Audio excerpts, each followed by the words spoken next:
यत्र अंगम स मुमोचः, यत्र स अंगम मुमोचः, जहां उसने अपने अंगों को छोड़ा, मुमोच जहां उसके अंगों को जलाया गया, जहां उसके शरीर को नष्ट किया, सच अंग विषय, उस स्थान को अंग देश कहा जाता है। कर्ण थे ना राजा वहां के, तो ये देखा इन्होंने वहां जाते हुए अंग देश। तस्ययमाश्रम पुण्यः तस्य मे मुनयः पुरा शिष्या धर्मपरा वीर तेषां पापं न विद्यते इहाद्य रजनीं राम वसेम शुभदर्शन पुण्यो सरितोर्मध्ये श्वस्तरिष्यामहे वयम् अभिगच्छामहे सर्वे शुचयः पुण्यम् आश्रमम् इह वास परोस्माकं सुखं वस्त्यामहे निशां स्नाताश्च कृतजप्याश्च हुत हव्या नरोत्तम तेषां संवदतां तत्र तपो दीर्घेण चक्षुषा विज्ञाय परमप्रीता मुनयो हर्षमागमन् अर्ध्यं पाद्यं तथा तिथ्यं निवेद्य कुशिकात्मजे रामलक्ष्मणयो पश्चाद् अकुर्वन्त्यतिथिक्रियां सत्कारं समनुप्राप्य कथाभिरभिरञ्जयन् यथार्हं जपयन् सन्ध्यां ऋषयस्ते समाहिता तत्र वासीभिरानीता मुनिभिः सुव्रतैः सह न्यवसन् सुसुखं तत्र कामाश्रमपदे तथा कथाभिरभिरामाभिरभिरामौ नृपात्मजौ रमयामास धर्मात्मा कौशिकौ मुनिपुंगवः। तो विश्वामित्र जी ने बताया तस्य अयम आश्रम, ये आश्रम वही है जहाँ भगवान शिव तप करते थे और जहाँ कामदेव का शरीर नष्ट किया गया था। तस्य अयम आश्रम पुण्य तस्य इमे मुनयः पुरा, और वहां पर ये मुनि लोग रहते हैं। अब शिष्य धर्म परा वीरः, ये उनके शिष्य हैं जो धर्म परा धर्म परायण हैं, वीर वीर हैं। तेषाम पापम न विद्यते, जिनके पाप नष्ट हो गए, माने निष्पाप ऋषि मुनि अब इस आश्रम में रहते हैं। ये उनका आश्रम है, ये उसका इतिहास है आश्रम का। तो ये घूमने से जो ज्ञान होता है ना, इसलिए परिव्राजक घूमते थे, वो उसको फिर भूलते नहीं है, क्योंकि घूमते हैं तो उन चीजों को हम अपनी आंखों से देख लेते हैं। पुस्तक में पढ़ते हैं तो एक काल्पनिक चित्र बनाते हैं, पर उस पुस्तक में पढ़े हुए को जब हम यथार्थ में देख लेते हैं तो फिर हमारा मन भूलता नहीं है। मन को चित्र पकड़ने का स्वभाव है मन का, तो ये जब किसी मूर्तमान चीज को देख लेता है तो फिर इसकी जिज्ञासा समाप्त हो जाती, प्रत्यक्ष कर लेता है उसका। तो इनका दोनों भाइयों का जो वन गमन हुआ, तो इससे ये जो देख पा रहे हैं अलग अलग स्थानों का, 14 वर्ष तक घूमने का मतलब है पूरे देश को आराम से पूरा देख लें। लेकिन क्योंकि इनको बस्ती में आना नहीं था, इसलिए बाहर बाहर जो खाली स्थान जंगल थे उनको देखा इन्होंने। तो यहाँ इन्होंने इन आश्रमों को देखा और फिर इसके इतिहास को जाना, इसके पीछे क्या इतिहास जुड़ा हुआ है। तो ऐसे कितने हमारे जो अभी खंडर हो गए हैं, राजस्थान में जाके देखो किले, तो कितने राजा महाराजाओं की याद दिलाएंगे, फिर पूरा इतिहास फिर वो सामने आ जाएगा, उसका साक्षात दर्शन होता है। दक्षिण में जाओ, कितने सुंदर सुंदर कलाकृति के मंदिर हैं। महाराष्ट्र में जाओ, अजंता एलोरा आदि की गुफाएं।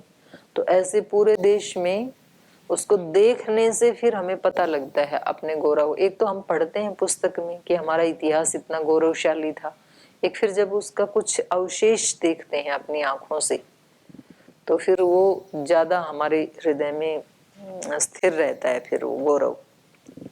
तो यहाँ इन्होंने उसको देखा और बताया, इनको ये बताया गया कि ये इसका इतिहास ये कि भगवान शिव का आश्रम था ये, और अब यहाँ पर उनके शिष्यगण रहते हैं। इहाद्य रजनीं राम वसीम शुभ दर्शन पुण्यो सरितोर मध्ये स्वस्तरिष्यामहे वयम्।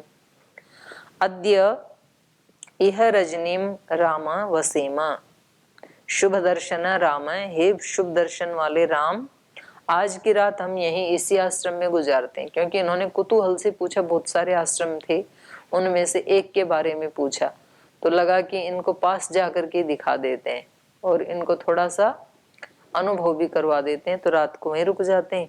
वैसे ये घूमने वाला काम बहुत अच्छा है, कोई टेंशन नहीं, ना क्लास में जाने की टेंशन, ना पढ़ने की टेंशन, ना पढ़ाने की टेंशन। सुबह उठ करके अपने संध्या करो, वंदन करो, और कहीं लकड़ी मिल जाए, अग्नि मिल जाए तो यज्ञ भी कर लो, कहीं से घी मांग लाओ, कोई मिल जाए तो बस्ती में आसपास, नहीं तो अपना ध्यान भजन करो, नदी में स्नान करो, वही पानी पियो, पर फल नहीं मिलेंगे। पहले तो फल फूल पर्याप्त मात्रा में होते थे तो खाने की दिक्कत नहीं आती थी, अब तो फल वाले वृक्ष तो है नहीं, फल वाले तो किसी ने लगाए हैं वो ही मिलेंगे, जंगल तो काट डाले, तो रोटी की तो दिक्कत आएगी, वरना तो घूमते रहो ऐसे जंगलों में, या फिर वो गाड़ीवान रैक की तरह से अपनी गाड़ी रखनी पड़ेगी जगत देव जी, तो उसमें थोड़ा सा कुछ अपना डाल के रखो, चिवड़ा आदि, तो पोहा बना सकते हैं, गाय का दूध पियो, वहीं घास खाएगी गाय। ये पेड़ ही उगा लोगे हाथों हाथ। चलिए, तो इन्होंने कहा अद्य इह रजनीम वसेम, आज की जो रात है हे शुभ दर्शन वाले राम, आज यहीं रुकते हैं। पुण्यो सरितो मध्य, इन दो पुण्य नदियों के बीच में, एक तो सरयू दूसरी गंगा, संगम है ना वहां पे, तो गंगा और सरिता इन दोनों के इस संगम पर आज रात को यहीं रुकते हैं, यहीं विश्राम करते हैं इसी आश्रम में। श्वः तरिष्यामहे वयम, कल हम इन नदियों को तरेंगे, इनके पार जाएंगे, तो जैसे भी तैर करके जाएंगे ये, या नौका में जाएंगे, ये कुछ नहीं पता है। श्वः तरिष्यामहे वयम, कल हम इनको तैरेंगे, आज इन्हीं के बीच में ही, दोनों के बीच में यहाँ विश्राम करते हैं। अभिगच्छामहे सर्वे शुचयः पुण्यमाश्रमम्, इह वास परोस्माकं सुखं वत्स्यामहे निशाम। तो इसलिए कह रहे हैं अभिगच्छामहे सर्वे, तो चलिए सारे जने चलते हैं। अभिगच्छामहे माने अपन सभी, अर्थात तीनों, अभिगच्छामहे चलते हैं वहां पे। अभिगच्छामहे सर्वे शुचयः पुण्यम आश्रमम, इस पवित्र आश्रम की तरफ चलते हैं, आज यहीं रुकेंगे। इह वास, यहीं बसेंगे। इह वास परो अस्माकम सुखम वत्स्यामहे निशाम, तो कह रहे हैं यहाँ पर ही रह करके अस्माकम पर वास, आज का हमारा यहीं पर वास होगा। सुखम वत्स्यामहे, सुख से यहाँ रहेंगे, निशाम रात्रि को। स्नाताश्च कृत जप्याश्च हुत हव्या नरोत्तमा, और यहाँ पर ही हम अपने वो भी करेंगे, स्नान आदि करेंगे दोनों नदियों में, संगम के ऊपर। कृत जप्याश्च, जप करेंगे, और होता हव्या, आश्रम है तो हवन भी करेंगे, आश्रमों में तो यज्ञशालाएं होती ही थी, हवन वहां का तो एक दैनिक कर्म है, तो वहां पर हवन भी करेंगे। तो इससे भी क्या पता लग रहा है कि ये वैदिक धर्म को मानने वाले थे। होता हव्या, आहुति देंगे हव्य की। तेषां संवदतां तत्र तपो दीर्घेण चक्षुषा विज्ञाय परम प्रीता मुनयो हर्षमागमन, तो कह रहे हैं इस प्रकार से ये आपस में बातचीत ही कर रहे थे। तेषां संवदताम तत्र तपो दीर्घेण चक्षुषा, तप से दीर्घ हो गए हैं चक्षु जिनके, माने जिनके चक्षु छोटे हैं उनको तो बस थोड़ी दूर का ही दिखता है, और जिनके चक्षु तपस्या से बड़े हो गए उनको दूर तक दिखाई देता है। ठीक है, तो महापुरुषों को आगे के 500 वर्षों का भारत भी दिखता है कि क्या क्या होगा, तो इसलिए वो वैसे ही कर्म करते हैं। और जो हमारे जैसे होते हैं जिनकी छोटी दृष्टि है, वो केवल आज का ही देखते हैं, तो इसीलिए वो आपस में झगड़ा करते हैं। उनको इतना क्यों मिला, मेरे को इतना क्यों मिला, उसको ज्यादा मिला, मुझे कम मिला, उसको अच्छा मिला, मुझे बुरा मिला। तो इस तरह की ये वाली दृष्टि है, ये छोटी दृष्टि है। तो ये तो बात ही कर रहे थे, लेकिन तपो दीर्घेण चक्षुषा, तप से दीर्घ हो गई है दृष्टि जिनकी, तो या तो उनको दूर के श्रवण की सिद्धि प्राप्त है। विभूतिपाद में, योग दर्शन के विभूतिपाद में सारी सिद्धियां बताई ना। श्रोत्राकाश संबंध संयमा दिव्यम श्रोत्रम। श्रोत्र और आकाश का जो संबंध है उसमें संयम करने से, संयम मतलब धारणा ध्यान समाधि लगाने से, दिव्यम श्रोत्रम, दिव्य श्रोत्र की प्राप्ति हो जाती है।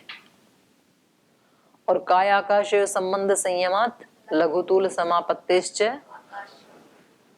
तो कोई फ्लाइट की टिकट नहीं करानी पड़ेगी, समाधि लगाओ सीधा। काय आकाश संबंध संयमात, शरीर और आकाश का जो संबंध है उसमें संयम करने से।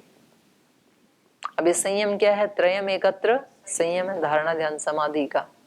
तो फिर वो आकाश गमन भी करता है, तो वो सारा सिद्धियों का ही है। तो यहाँ इनके पास वो दिव्य स्रोत्र हो सकता है। मोबाइल तो था नहीं, मोबाइल तो अभी बना है, तो उस समय तो नहीं था, लेकिन ये तो मोबाइल से भी ऊंची टेक्नोलॉजी है और कदाचित ये आगे भी आ सकती है और आना ही पड़ेगा, आएगी जरूर ये। तो जो अभी बोलते हैं ना मन की बात मोदी जी, तो अब तो उससे करते हैं, रेडियो से करते हैं, फोन से करते हैं। आगे मन से मन की बात होंगी फिर इतना, क्योंकि ये भी तो एक टेक्नोलॉजी और साइंस ही है ना। और उससे भी आगे आत्मा की आत्मा से बातें।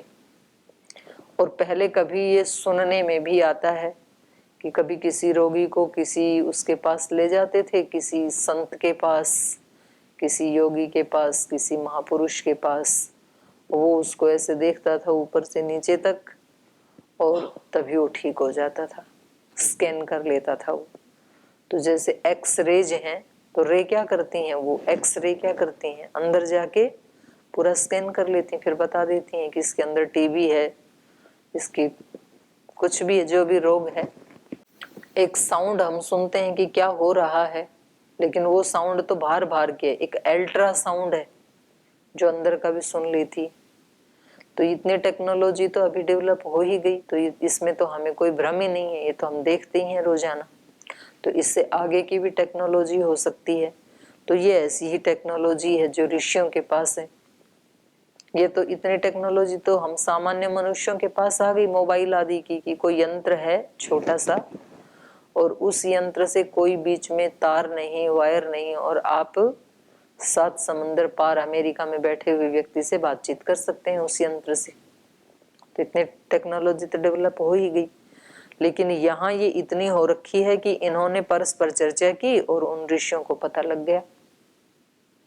और ऐसे व्यक्ति मैंने आज भी देखे, अभी भी देखे हैं, इस युग में भी उनके पास कुछ ऐसी शक्तियां हैं और वो बता देते हैं अभी आप वहां बैठे हैं और आपके साथ ये लोग बैठे हैं। और वो जो लोग बैठे हैं, जैसे मानो आप बैठे हैं कक्षा में, आपको बिल्कुल जानते नहीं है।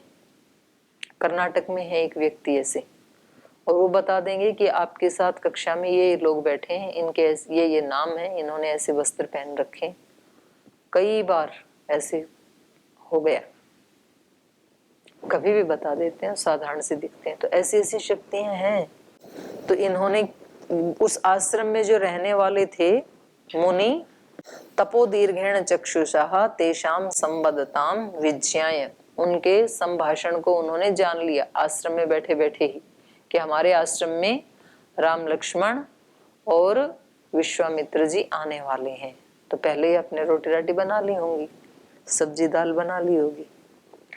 तेषाम संबद्धताम तत्र तपो दीर्घेण चक्षुषा विज्ञाय, ऐसा जान करके परम प्रीता मुनयः, परम प्रीति से युक्त होकर के वहां जो मुनि रहते थे, उन मुनियों ने हर्षम आगमन, उनके आगमन का हर्ष उल्लास मनाया, बड़े खुश हुए कि आज तो बड़े धन्य भाग हैं।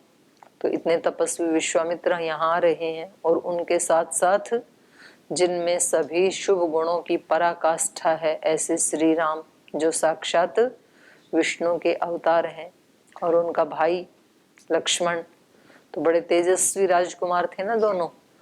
और इतना बड़ा इनके पिता का साम्राज्य, चक्रवर्ती सम्राट के पुत्र हैं। तो एक तरफ राजसत्ता का शिखर और दूसरी तरफ धर्म सत्ता का शिखर, और वो दोनों आज हमारे आश्रम में आ रहे हैं। बिना ही किसी निमंत्रण के। तो ये तो कितने हर्ष की बात है। तो ऐसा जान करके वहां उन्होंने तैयारियां शुरू कर दी। वो खुश हो गई। अर्धम पाद्यम तथातिथ्यम निवेद्य कुशिकात्मजे राम लक्ष्मणयो पश्चात अकुर्वन्नतिथि क्रियाम। तो उन्होंने अर्घ्यम, अर्घ्य कहते हैं हाथ धोने का जल, पाद्यम पैर धोने का जल। तो पहले उनके कहाँ वो हाथ धोएंगे, कहाँ पैर धोएंगे, तो उसकी व्यवस्था कर दी। अर्घ्यम पाद्यम तथातिथ्यम, और आतिथ्य निवेद्य, उनको निवेदन करके कुशिकात्मजे, पहले तो उनको उपलब्ध करवाया महर्षि विश्वामित्र को, और पश्चात राम लक्ष्मणयो हो, और उसके बाद राम लक्ष्मण को भी दिए। उनको भी तो जब कोई घर में अतिथि आता है तो सबसे पहले क्या करना चाहिए, उनके हाथ पैर धुलवाने चाहिए। तो इधर तो है दक्षिण में अभी रिवाज, महाराष्ट्र आदि में कोई विशेष अतिथि आते हैं तो वो उसमें थाली में परात में उनके पैर रख के अच्छे से धोते हैं, उनके हाथ धुलवाते हैं। कुछ लोग उसको अंधविश्वास मान करके उसकी निंदा करते हैं, लेकिन है ये वैज्ञानिक। कोई व्यक्ति बाहर से आया, अब तो कोरोना ने तो सभी को बना दिया, बाहर से आए पहले हाथ पैर धो, पानी नहीं है तो सैनिटाइजर लगाओ, तो वो तो सब ने रख रखे हैं, सैनिटाइज करो। तो ये तो तब तो बिना ही कोरोना के ऐसे करते थे।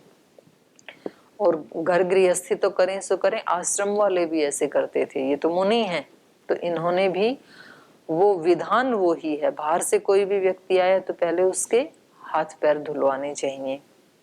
अभी तो जूते पहने पहने ही बेडरूम में बैठ जाते हैं, तो वहीं छोड़ाएंगे कोरोना। और वो ना निकालें तो ये अच्छी बात है उन जूतों को, क्योंकि वो निकाल दिए तो पता नहीं कितने दिन हो गए थे जुराब को धोए, उसके सारे वो जो कीटाणु परमाणु रोगाणु वो वहां फैल जाएंगे। और बच्चे घूमते रहते हैं, ना बीमार हो तो हो जाएंगे, पहली बात निकालते ही नहीं है। तो ये वैदिक परंपरा नहीं है, वैदिक पद्धति नहीं है। वैदिक पद्धति तो यही है, अपने चप्पल जूते बाहर निकालो और अंदर आते समय अपने हाथ पैर धो करके आओ। ये वैज्ञानिक पद्धति है, वैदिक पद्धति। गुरुद्वारे आदि में ऐसे होता है, वो बाहर निकालते हैं फिर पैर धो के फिर अंदर जाते हैं, वो साइंटिफिक है। सभी जगह होता है। आप एक स्टेट में गई तो एक स्टेट की बात कर रही हूँ, पूरे भारत में ऐसी ही, पूरे हमारी वैदिक परंपरा जो है ये पूरे भारत की ऐसी ही रही है। तो उसको कहीं पकड़ के रखा है, कहीं छोड़ दिया है। तो इन्होंने राम लक्ष्मण के लिए भी बाद में अर्घ्यपाद्य आतिथ्य आदि उनको उपलब्ध करवाया। अकुर्वन अतिथि क्रियाम, अतिथि क्रिया आतिथ्य, तो ये उन तीनों का आतिथ्य किया। ऋषियों ने भी, आश्रम वालों ने भी किया। नहीं तो कभी तो ऐसे बोल देते हैं, बोल जी ये तो सब घर में रहने वाले लोगों के काम है, यहाँ आश्रम में तो कोई आए कोई जाए। आश्रमों में तो कभी कभी ऐसे भी करते हैं कि जैसे कोई विशेष अतिथि आए तो आश्रम के विद्यार्थी सब कमरे में, कि बाहर रहे तो नमस्ते करनी पड़ेगी, भाग जाते थे।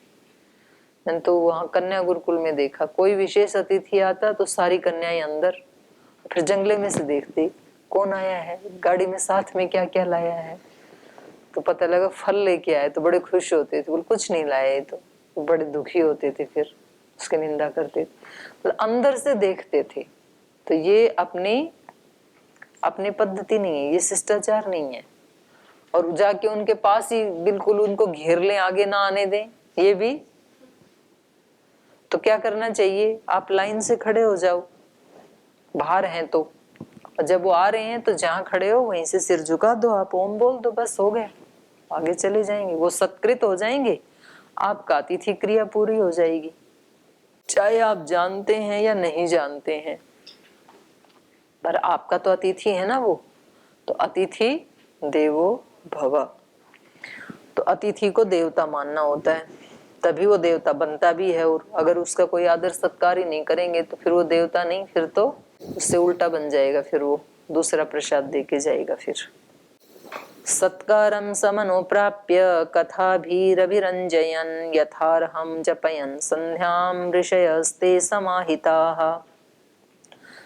तो सत्कारम सम अनुप्राप्य, उनका आदर सत्कार प्राप्त करके, स्वीकार करके, कथा भी अभिरंजयन, कथा वार्ता आदि से माने कुशल क्षेम पूछा, कुछ अच्छी बातें की परस्पर, उसी को ये कह रहे हैं। कथा भी अभिरंजयन, कथा आदि से वार्तालाप से एक दूसरे को प्रसन्न करते हुए, यथार्हम अजपन, यथा योग्य उन्होंने जप किया, माने जितना टाइम था।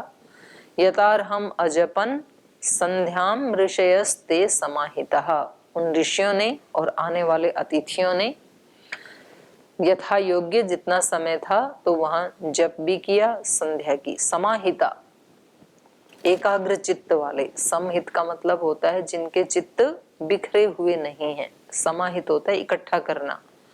तो इकट्ठे हैं सारी भावनाएं विचार जिनकी चित्त की, ऐसे उनको एकाग्र चित्त कहते हैं। तो ये भी इस यहाँ से सीख सकते हैं कि अगर वहां जाके थोड़ी देर घर के सदस्यों को भी साथ बिठा के थोड़ा जप करवाया जाए, थोड़ी देर ध्यान में बैठे, तो वहां फिर एक पॉजिटिविटी का एनवायरनमेंट बन जाता है।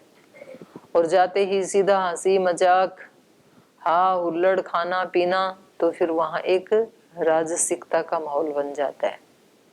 तो अतिथि जो भी जाते हैं तो उनको इस तरह से वहां के एक एनवायरनमेंट का निर्माण करने में, पर्यावरण के का निर्माण करने में भी सहायता करनी चाहिए, तभी तो देव बनेंगे।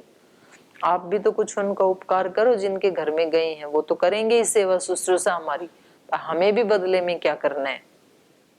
तो इन्होंने संध्या का टाइम है, यदि ऐसा नहीं कि दोपहर गए तभी बोल जी बैठो आंख बंद करो थोड़ी देर, ये बात संध्या की है। सुबह या शाम आप गए, संध्या के समय गए तो, क्योंकि ये तो रात्रि को गए थे, शाम वाली संध्या के समय गए, इनको रात्रि बितानी है। तो जब जिस चीज का टाइम हो वहां पर वो कर्म अपना करना चाहिए। उनको भी लगा लो, नहीं तो व्यक्ति कहते बोल जी प्रवास पे गए तो फिर वो छूट गया हमारा। तो अगर उस समय में आप पहुंचे हैं तो उनको भी बिठा करके आप संध्या करवा दें, और उनको अच्छा लगता है। पिछले दिनों हमारे यहाँ जब गायत्री यज्ञ चल रहा था तो फिर मेरे को जाना पड़ा, झारखंड बिहार इधर 2 स्टेट में था। तो वहां जहां पहुंचते वहीं यज्ञ के लिए पहले कह रखा था भाई हम यज्ञ करेंगे दोनों टाइम, तो उन लोगों को तो बहुत अच्छा लगा, तो वो भी साथ करते हैं और एक माहौल ही चेंज हो जाता है। तो चलिए, तत्र वासीभिरानीता मुनिभिः सुव्रतैः सह न्यवसन् सुसुखं तत्र कामाश्रम पदे तथा। तो कह रहे हैं उन्होंने तत्र वासी भी, वहां जो रहने वाले थे, वासी भी आनीता मुनि भी सुव्रतैः सह, सुव्रतैः मुनि भी वासिता भी तत्र सह आनीता। तो कह रहे हैं अच्छे व्रतों का पालन करने वाले जो मुनि हैं वहां पर, वासी भी वहां पर रहने वाले बसने वाले जो मुनि हैं, अच्छे व्रतों का पालन करने वाले व्रतधारी जो मुनि हैं, उनके साथ आनीता तत्र, उनके साथ उनको लाया गया, तीनों को, क्योंकि अब उनको कुछ खिला पिला के सुलाना भी तो है। न्यवसन सुसुखम तत्र, और वो तीनों वहां पर सुख पूर्वक रहे। काम आश्रम पदे तथा, जो काम आश्रम था जहां काम को भस्म किया गया था, उस आश्रम में वो उस रात्रि को सुख पूर्वक रहे तीनों। कथा भीरभिरामा भी अभिरामौ नृपात्मजौ रमयामास धर्मात्मा कौशिको मुनिपुंगव। कथा भी अभिरामा भी, अभिराम माने जो मन को अच्छी लगती है, मन को जो सुख पहुंचाती है। अभिरामा भी कथा भी, मन को सुख पहुंचाने वाली कथाओं के द्वारा। अभिरामौ, राम और लक्ष्मण उन दोनों को, नृपात्मजौ जो राजा के पुत्र राजकुमार हैं उनको, मुनि पुंगव रमयामास, मुनि श्रेष्ठ कौशिक धर्मात्मा ने उनको रमयामास से आनंद करवाया, उनको और अनेक कथाएं सुनाई। वहां पर तपस्या करने वाले जो आसपास जिनके आश्रम थे, जो ऋषि मुनि रहते थे पहले, तो ऐसे बहुत मन को सुख देने वाली ऐसी मनोरम कथाओं के द्वारा उन दोनों राजकुमारों का उन्होंने रमयामास से मनोरंजन करवाया। तो ये त्रयोविंश सर्ग समाप्त हुआ। चतुर्विंश सर्ग में श्री राम और लक्ष्मण का गंगा पार होते समय विश्वामित्र जी से जल में उठती हुई तुमुल ध्वनि के विषय में प्रश्न करना और विश्वामित्र जी का उन्हें इसका कारण बताना तथा मलद, करुष एवं ताटका वन का परिचय देते हुए इन्हें ताटका वध के लिए आज्ञा प्रदान करना। ये अगले सर्ग में चलेगा, इसको कल पढ़ेंगे। थोड़ा सा पढ़ लेते हैं, 2 श्लोक पढ़ लेते हैं। ततः प्रभाते विमले कृतान्निमरिन्दमौ विश्वामित्रं पुरस्कृत्य नद्यास्तीरमुपागतौ ते च सर्वे महात्मानो मुनयः संशितव्रताः उपस्थाप्य शुभां नावं विश्वामित्रमथ ब्रुवन् आरोहतु भवान् नामं राजपुत्रः पुरस्कृतः अरिष्टं गच्छ पन्थानं मा भूतकालस्य पर्ययः। ततः प्रभाते विमले, तो मल रहित विमल प्रभात काल होने पर, कृतान्हिकम अरिंदमौ, अरि मतलब शत्रु और उनका दमन करने वाले, शत्रुओं का दमन करने वाले अर्थात राम लक्ष्मण। कृतान्हिकम, फिर अपने सुबह की दिनचर्या की, सुबह उठते ही प्रभात वेला में जो जप आदि है, स्नान आदि करना, पूजा याचना करना और हवन आदि करना, जो भी सुबह की दिनचर्या है, इन दोनों ने अरिंदमौ शत्रु का दमन करने वाले राम लक्ष्मण ने अपनी दिनचर्या को संपन्न किया। विश्वामित्रम पुरस्कृत्य, और फिर विश्वामित्र जी को आगे करके, पुरस्कृत्य माने उनको आगे करके, खुद पीछे पीछे चल रहे हैं। नद्यास्तीरम उपागतौ, नदी के किनारे आए, क्योंकि अब दोनों नदी पार करनी है ना इनको, जंगल में जाना है आगे। तेज सर्वे महात्मानो मुनयः संसितव्रता उपस्थाप्य शुभां नावं विश्वामित्रम मथ ब्रुवन्, और वे सब महात्मा मुनि भी संसितव्रता, जो अपने व्रतों के अनुशासन में बंधे हुए हैं, विश्वामित्रम शुभाम नावम उपस्थाप्य, विश्वामित्र को उस शुभ नौका में बिठा करके अब्रुवन, इस प्रकार से कहा। इसको कल पढ़ेंगे, आज यहीं विराम देते हैं पाठ को।